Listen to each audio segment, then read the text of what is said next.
আপনার কাছে জানতে চাইবো যে নির্বাচন কমিশন যে ডিসেম্বরের মধ্যে প্রস্তুতি নিতে বলা হয়েছে, তারপর মানে নির্বাচন নিয়ে এরপরও কি কোনো শঙ্কা আছে? ডিসেম্বরের মধ্যে যে প্রস্তুতি নিতে বলা হয়েছে এই প্রস্তুতি কিন্তু একটা বহুমুখী প্রস্তুতি।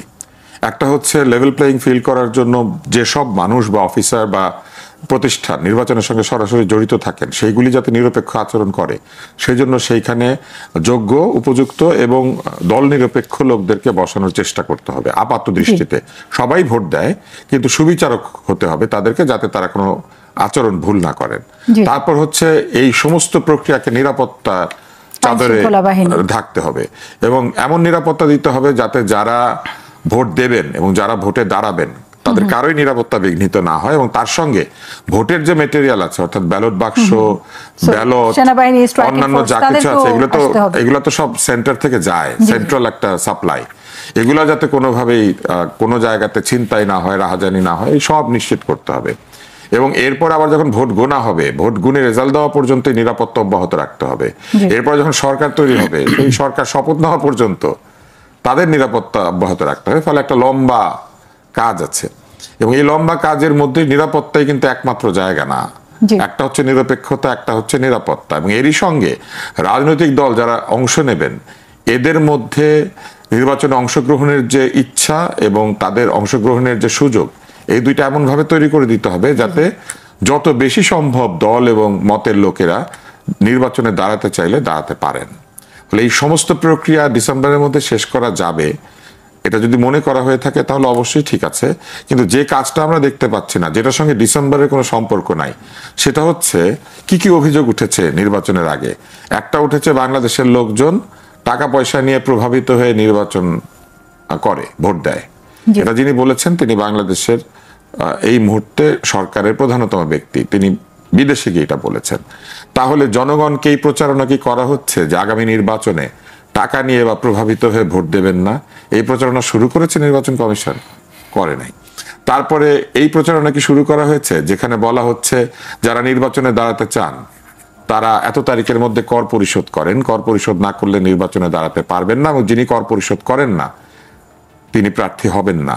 কর পরিশোধ করেন না যারা, কর পরিশোধ করেন না যারা, তাদেরকে ভোট দিবেন না। এটা কি বলা হচ্ছে? এটা কি বলা হচ্ছে যে মার্কা যেটাই হোক, দুর্নীতিগ্রস্ত, অপরাধী এবং যার বিরুদ্ধে আপনার জানা আছে তিনি অন্যায় কাজের সাথে সম্পৃক্ত, তাকে ভোট দিয়েন না? এইটা তো জনগণকে প্রস্তুত করা। 16 বছর ভোট হয় নাই ধরেন, তো এই যে 16 বছরে ভোট হয় নাই কিংবা ভোটের নামে দুর্বৃত্তরা দাঁড়িয়ে গেছে, টাকা পয়সা দিয়ে জিতেছে, বাংলাদেশে এই ঘটনা ঘটেছে। নির্বাচিত এমপি সোনা চোরাচালান করেন এবং শত্রুরা তাকে কিমা করে ফেলেছে।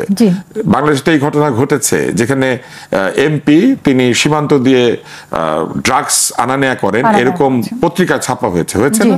তাহলে এই লোকগুলাকে যাতে আমরা না দেখি আর ভবিষ্যতে নির্বাচনে এই ধরনের লোকদেরকে, জনগণকে কি এটা নিয়ে সচেতন করা হচ্ছে? যারা মাত্র ভোটার হয়েছে তাদেরকে কি বলা হচ্ছে যে ভোট দিতে গেলে আপনাকে এই জিনিসগুলি আপনাকে করতে হবে? এটা কি বলা হচ্ছে যে ভোটার তালিকা আপনি কি সংযুক্ত হয়েছেন? যদি হয়ে না থাকেন তাহলে কোথায় যাবেন? এগুলা কিছুই হচ্ছে না। তাহলে আমরা কি বুঝবো? আমরা বুঝবো কি শুধু পুলিশ আর আর্মি ঠিক হয়ে গেলে নির্বাচন হয়ে যাবে? কিন্তু আজকে নির্বাচন কমিশন যে আমরা বিবিসির সাথে যে সাক্ষাৎকারটি দেখলাম সেখানে কিন্তু তিনি বলেছেন যে নির্বাচন দেয়া সম্ভব না, সম্ভব বলেছেন, কিন্তু এগুলা কি করছেন? তারা কি এগুলা করছেন না? এই ধরনের কোনো কিছু। হ্যাঁ, তো তাহলে তো ওই কথা থেকেই গেল যে লোকে টাকা নিয়ে ভোট দিবে, তখন বলবে যে টাকা নিয়ে ভোট দিয়েছে, নির্বাচন ভালো হয় নাই। ওনারা তো আগে এটা বন্ধ করবে। নির্বাচন কমিশনের দায়িত্ব কি শুধু নির্বাচন আয়োজন করা? নির্বাচন কমিশনের দায়িত্ব কিন্তু নির্বাচনে যারা অংশ নেন, পরিবেশ না শুধু, তাদের আচরণ বিধি থেকে শুরু করে ভোটারদেরকেও আচরণ শেখানো। নির্বাচন কমিশন কি বলছে যে আগামী নির্বাচনে ভোট কেন্দ্রে প্রার্থী রিক্সায় চড়ে যাবেন না, প্রার্থীর গাড়িতে চড়ে আপনার নির্বাচনে যাওয়ার দরকার নাই, প্রতিটি নির্বাচন কেন্দ্র আপনার বাড়ি থেকে হাঁটা দূরত্বে থাকে? আপনি কিন্তু এটা জানবেন প্রতিটি নির্বাচন কেন্দ্র কিন্তু যার যার ভোটারের বাড়ি থেকে হাঁটা দূরত্বে থাকে। তাহলে সেটা কি বলছে যে যদি যানবাহন ব্যবহার করেন তাহলে সেটি প্রার্থীর পয়সায় রিক্সায় চড়বেন না? বলছে সেটা? বলছে না। তো তাহলে তো সেগুলো থাকবে বলে আমরা আশা করছি। আগামী নির্বাচনে দেখা যাবে প্রার্থী ব্যাটারি রিক্সা ভাড়া করবে, তাই না? এবং কাগজ ছাড়া ব্যাটারি রিক্সা যাবে এই কাজ করতে। তো এই কাজগুলি যদি তারা না করেন তাহলে তারা নির্বাচনের পরিবেশ কিভাবে তৈরি করছে? 2 মাস সময়ে তার হাতে থাকলে তিনি এই কাজগুলো করতে পারবেন। দেখেন, নির্বাচন কমিশনের প্রধান নির্বাচন কমিশনাররা নির্বাচন খারাপ হয়েছে বলে জেলখানায় যাচ্ছেন, তো 2 মাসে যিনি নির্বাচন করতে পারবেন এখন বলছেন, তাহলে এতদিন নির্বাচন না করে বসে আছেন কেন? তার মানে 2 মাসে বাংলাদেশে নির্বাচন আয়োজন করা যায় এখন যে অবস্থা আছে সেই অবস্থা থেকে। তাইলে কেন সেপ্টেম্বরে নির্বাচন হচ্ছে না, অক্টোবরে নির্বাচন হচ্ছে না? 2 মাসেই পারলে। তার মানে নির্বাচন কখন হবে কি হবে না সেটা কারো সিদ্ধান্তের উপর নির্ভর করছে, 2 মাসের উপর নির্ভর করছে না। আমি যদি আলাউদ্দিন মোহাম্মদ আপনার কাছে আসি, এই প্রস্তুতিতে আমরা যেটা দেখতে পেলাম, যখন নির্বাচন কমিশন এই ডিসেম্বরের মধ্যে নির্বাচন কমিশনকে আমাদের সম্মানিত এখন যিনি তত্ত্বাবধায়ক গভর্নমেন্টে আছেন তিনি যে দায়িত্ব দিয়েছেন, এতে কিন্তু বিএনপি খুশি। আপনারা নির্বাচনটি আসলে কখন চান? আমরা নির্বাচন তখনই চাই যখন নির্বাচনের পূর্বে দৃশ্যমান বিচার এবং সংস্কার, যে সংস্কার আমরা যেটা বলছি জরুরি সংস্কার যদি মনে হয় নির্বাচন কেন্দ্রিক এবং রাষ্ট্রের যে বেসিক প্রতিষ্ঠানগুলো সেগুলো সংস্কার করা, সেগুলো যত দ্রুত। সংস্কার বা বিচার দুটোই কিন্তু অনেক লম্বা একটা প্রসেসিং এর ব্যাপার। আমরা এখানে লিমিট করে দিচ্ছি, আমরা দৃশ্যমান বিচারের কাজ দৃশ্যমান হোক, দ্বিতীয়ত হলো যে সংস্কারের কাজ দৃশ্যমান হোক, তারপর নির্বাচন হোক। যদি এখন দৃশ্যমান সংস্কার আমরা দেখতে পাবো এই জুলাইয়ের মধ্যেই জুলাই সনদ দেওয়া হবে বলে আজকেও আমরা দেখেছি। তো যদি এই জুলাইয়ের মধ্যে জুলাই সনদ দিয়ে দেওয়া হয় তাহলে অগাস্ট সেপ্টেম্বরের মধ্যে আপনি এই সনদের আলোকে যে প্রতিষ্ঠানগুলোর চেঞ্জ দরকার, যে জায়গায় যে আপনার কারেকশন করতে হবে, পরিপত্র জারি করতে হবে, সেই কাজগুলো করে ফেলেন। নির্বাচনটা ডিসেম্বর হবে আর ফেব্রুয়ারি হবে, এনসিপি এক নতুন রাজনৈতিক দল হিসেবে তার জন্য এটা অনেক বড় যে চেঞ্জ নিয়ে আসবে তা না, বরং আমরা একটা জায়গায় বারবার বলছি যে এই গণঅভ্যুত্থানের পরে যে একটা জাতিগত সুযোগ এসেছে, ঐতিহাসিক সুযোগ, এই সুযোগটাকে আমাদের ব্যবহার করতে হবে। এই সুযোগটা ব্যবহার করার একটা বড় কাজ অবশ্যই একটা গ্রহণযোগ্য, নিরপেক্ষ, সুষ্ঠু এবং আপনার একটা ঐতিহাসিক নির্বাচন, যেটা প্রধান উপদেষ্টা বলছেন, যদিও তুষার ভাই খুব ভালোভাবে বললেন সেই নির্বাচনের কোনো প্রস্তুতি দেখা যাচ্ছে না। এবং বাস্তবিকতই আমরা আসলে যত দিন যাচ্ছে মনে হচ্ছে যে মানুষ আরো ব্যাপারে হচ্ছে, আপনার অপরাধ প্রবণতা আরো বাড়ছে এবং অনেক ধরনের নতুন ধরনের অপরাধ মানুষের সামনে সমাজে এসে দেখা দিচ্ছে। এগুলো যে শুধু নির্বাচন দিয়েই আপনার এই বালাই সারানো যাবে তা না, তবে একটা সুষ্ঠু গ্রহণযোগ্য নির্বাচন হলে এই জিনিসগুলো রাস্তাটা বন্ধ হবে। কারণ আমরা এখন নির্বাচন তো দেখেন 24 সালে তো নির্বাচন হয়েছিল, যে 24-এ গণঅভ্যুত্থান হয় সে 24-এ নির্বাচন হয়েছে এবং নির্বাচন ওই যে আপনার গণমাধ্যমের ভাষায় উৎসব মুখর পরিবেশ, ভোটের উৎসব। তা আমি এটাও বুঝি না আসলে ভোটের উৎসব। আপনার নির্বাচন যারা করবেন প্রার্থী কোটি কোটি টাকা নিয়ে এলাকায় যাবেন, এলাকায় বিতরণ করবেন, খরচ করবেন, দোকানপাট, রাস্তাঘাট সব জায়গায় ঝলমলে হয়ে উঠবে এবং এই কালচারের মাধ্যমে জনগণের সম্মতি নিয়ে আপনার একটা নির্বাচন আয়োজন, এটা কি আসলে উৎসব? এই জায়গাটা আমাদেরকে পুনর্বিবেচনা করতে হবে। আমরা নির্বাচনকে কিভাবে দেখি? আমি মনে করি নির্বাচনটা একটা পরীক্ষা। একটা রাজনীতিবিদ যারা আসলে জনগণের কাছে যান 5 বছর অন্তর তাদের কাছে একটা পরীক্ষা, তারা যে গত 5 বছর অথবা তারা যে কমিটমেন্ট দিচ্ছে জনগণের কাছে, এই কমিটমেন্ট তারা বাস্তবায়নে সক্ষম হয়েছিল কিনা এবং ভবিষ্যতে যে কমিটমেন্ট দিচ্ছেন এই কমিটমেন্ট জনগণের কাছে বাস্তবসম্মত মনে হচ্ছে কিনা। কিন্তু আমরা নির্বাচনটাকে এমন একটা জায়গা থেকে দেখছি, আমি জনপরিসরে সবাই ধরেন এই নির্বাচনটাকে আমরা একটা উৎসবে তো আসলে আনন্দ করে মানুষ, কিন্তু অ্যাকচুয়ালি তো নির্বাচন আনন্দের বিষয় ছিল না। নির্বাচন জনগণের জন্য হলে যে আজকে আমি বাটে পেয়েছি, আমি ভোট দিয়ে বিগত 3টি নির্বাচন সেরকম দেখিনি বলেই কিন্তু আমরা একটা সুস্থ নির্বাচন দেখতে চাই। যে অবশ্যই সুষ্ঠু নির্বাচন কিভাবে হবে, যেটা তুষার ভাই বললেন, নির্বাচন কমিশন যেটা গঠিত হয়েছে, নির্বাচন কমিশন গঠনের গোড়ায় গলদ। কারণ নির্বাচন কমিশন গঠনের সময় শুধুমাত্র আপনার একটি নির্বাচন ব্যবস্থা সংস্কার কমিশন গঠন হয়েছে। সংস্কার কমিশন একই দিক দিয়ে সংস্কার কি সংস্কার করতে হবে তারা সবগুলোই তো আমাদের এই মুহূর্তের না সরকারের তরফ থেকে হচ্ছে, তাহলে কি সেই জায়গায় কি আমাদের গলদ আছে?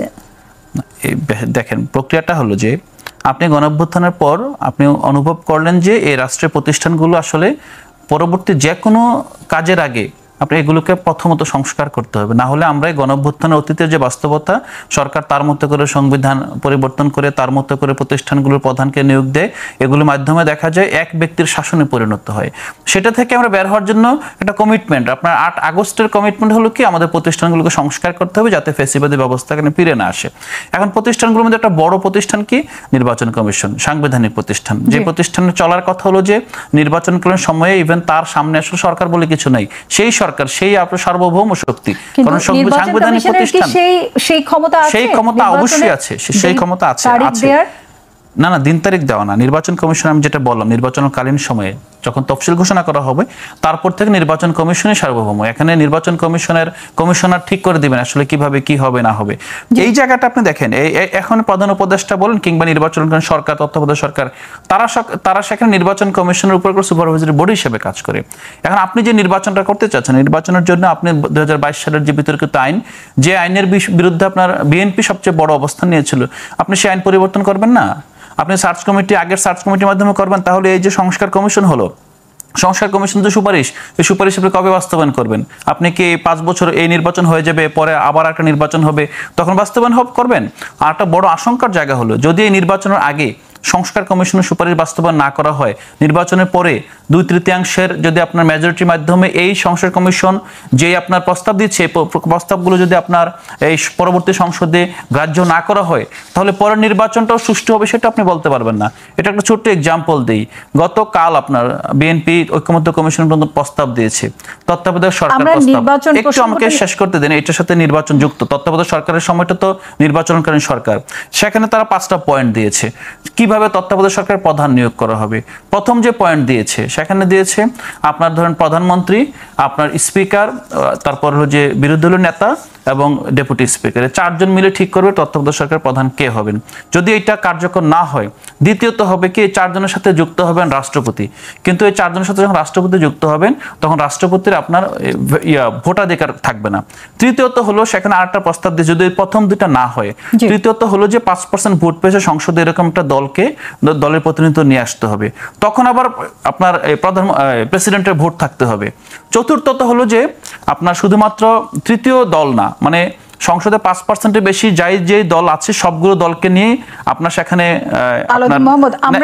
একটু আমাকে বুঝিয়ে বলি জিনিসটা। চতুর্থ যে পয়েন্টটা, এই পয়েন্টটা যদি সাকসেসফুল না হয়, পঞ্চম পয়েন্ট হলো ত্রয়োদশ সংশোধনীতে যেতে হবে, গিয়ে প্রধান উপদেষ্টার দায়িত্ব পালন করবেন রাষ্ট্রপতি, যেটা ইয়াজউদ্দিন আহমেদ করার চেষ্টা করেছিলেন। এই যে একটা ব্যবস্থা দেখেন, এই প্রস্তাবটার মধ্যে দেখেন 1 নাম্বার, 2 নাম্বার, 3 নাম্বার, 4 নাম্বার, 4টা প্রস্তাবে এমন ভাবে প্রস্তাবটা করা হয়েছে, যখনই যদি বলেন এনসিপি সরকারে আছে, তাহলে এই 4টার প্রস্তাব অনুযায়ী এনসিপির হাতে আপনার বার্গেনিং টুল আছে। কারণ এই যতবারে ভোট হবে, এই ভোটে দেখা যাবে যে এনসিপি জিতবে। আপনি ধরেন 5 জন তো আছেন, 5 জনের মধ্যে 3টা ভোট। সরকার প্রধানকে এনসিপির ছাত্ররা নির্বাচন করেছে না, এনসিপির ছাত্র নির্বাচন, আপনি জিনিসটা, আমি যেটা বলছি ঐকমত্য কমিশন এখন যা হচ্ছে, এখন এই যে একটা সাইকোলজি, যারা যে কোনো মূল্যে 5টা পয়েন্টেই যে এটা হলো তালগাছটা আমার থাকবে, যেটা আগেও হয়েছিল, যে তত্ত্বাবধায়ক সরকারের যে প্রধান হবেন সেটা নির্বাচন করবেন যে বিদ্যমান সরকারে আছেন। এই অবস্থায় যদি আপনি দেখেন, এইটাকে যদি সাপোজ আপনি বলেন, ধরুন বিএনপির এই প্রস্তাবটাই আপনার বিনা ভোটে ঐকমত্য কমিশনে পাশ করে নিল, তাহলে আপনি এই পরের যে 5 বছর পরে যে তত্ত্বাবধায়ক সরকার হবে, আপনি তো আরেকটা লঘু বৈঠার সিচুয়েশন তখন তৈরি হবে। কারণ তখন সরকারে যে থাকবে, যে কোনো বিবেচনা সে দেখবে যে আমার তত্ত্বাবধায়ক সরকার, আমাদের আজকে যেটা মূল আলোচনার বিষয় নির্বাচন, তো না, মূল আলোচনার বিষয় কিন্তু নির্বাচন ছিল না। আমরা বলছিলাম বিএনপি কি ষড়যন্ত্রের শিকার, আমরা যে প্রতিবেদনটি দিয়ে শুরু করেছিলাম, আমাদের মূল আলোচনা কিন্তু আমরা সরে গেছি। আমি আমাদের মূল আলোচনায় ফিরে আসতে চাই আবার। ঠিক, আমরা নির্বাচন নিয়ে অন্য একদিন আলোচনা করব। না, এটা হলো যে বিরতি নিয়ে ফিরে আসছি। আচ্ছা, ঠিক আছে, যে জায়গা থেকে সরে গিয়েছি। আমাদের আজকের যে আলোচনার বিষয়টি, আসলে কি বিএনপি ষড়যন্ত্রের শিকার হচ্ছে? আমি এই প্রসঙ্গে একটু বলতে চাই, আপনিও যেমন বলছিলেন যে বিএনপিকে বারবার বলা হয় যে আওয়ামী লীগের পুনর্বাসনে কাজ করছে তারা। আদতে কি এরকম কিছু আপনি দেখেছেন? আওয়ামী লীগের পুনর্বাসনে কেউ কাজ করতে হচ্ছে না, কারণ প্রত্যেকটি রাজনৈতিক দলেরই ভিন্ন ভিন্ন ক্যাটাগরির নেতা নেত্রী কর্মী থাকে, এবং নিচের দিকের কর্মী যারা, সকল রাজনৈতিক দলে অতীতে তারা যে কাজটি করেন, তারা হচ্ছে দল ক্ষমতায় আছে বলে তারা নিচের দিকের কর্মী হন। কারণ একদম নিচের দিকে যে কর্মীরা কাজ করেন, তাদের উচ্চাকাঙ্ক্ষা সেইখানে থাকে না কিন্তু যে তারা মন্ত্রী হবেন বা অন্য কিছু হবেন। অধিকাংশেরই উচ্চাকাঙ্ক্ষা থাকে এলাকাতে দলের নাম দিয়ে ব্যবসা বাণিজ্য করবেন, চাঁদাবাজির শিকার হবেন না, নিজে বরং কিছু চাঁদাবাজি করবেন, এবং এই পরিচয়টা দিয়ে এলাকাতে এক ধরনের প্রতিপত্তি বিস্তার করবেন, হয় নিজের জমি জমা দখল করবেন অথবা নিজের জমি জমা দখল হওয়া থেকে বাঁচাবেন। মূলত একটা পাওয়ার পলিটিক্সের জন্য নিচের দিকের কর্মীরা দল বদল করে, যে কারণে আপনি দেখবেন যে দলই সরকারে যায় তার মিছিল করার লোকের অভাব হয় না। তো একইভাবেই যখন আওয়ামী লীগ সরে যেতে বাধ্য হয়েছে, তখন আওয়ামী লীগের নিচের দিকের বহু কর্মী তারা আশ্রয় খুঁজেছে বিভিন্ন দলে। ফলে এরা যে শুধুমাত্র বিএনপিতে গিয়েছে তা নয়, এরা এনসিপিতেও যোগ দেওয়ার চেষ্টা করেছে, অন্যান্য দলেও গিয়েছে।